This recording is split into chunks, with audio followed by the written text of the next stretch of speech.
Dyma Mynydd Parys yn Sir Fôn.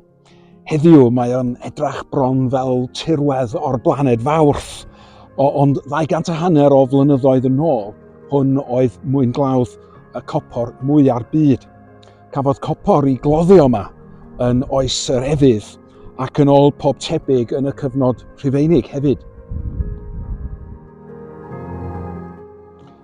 Mi ddechreuodd y cloddio eto ddiwedd y 19fed ganrif, ac erbyn 1790 hwn oedd mwyngladd copr mwyaf Ewrop. Defnyddiwyd y felin wynt hon i yrru pwmp i atal y mwyngloddiau rhag llenwi hefo dŵr. Eithpwyd ar mwyn copr i borthladd Amlwch lle cafodd ei gludo i swydd Gaerhirfryn ac i Gwmtawa i'w doddi. Gafodd porthladd Amlwch i ymestyn gan ddeddf seneddol y 1793 i ddarparu ar gyfer y fasnach.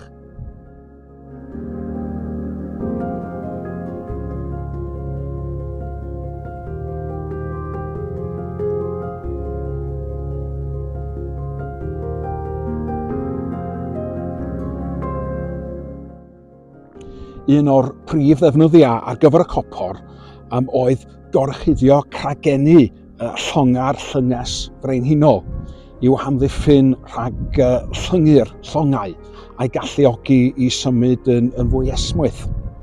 Y llynedd cyhoeddwyd cynlluniau ar gyfer canolfan ymwelwyr a dysgu newydd ar Mynydd Parys i adrodd hanes mwyngloddio copr ar y safle dros 4,000 o flynyddoedd dwytha.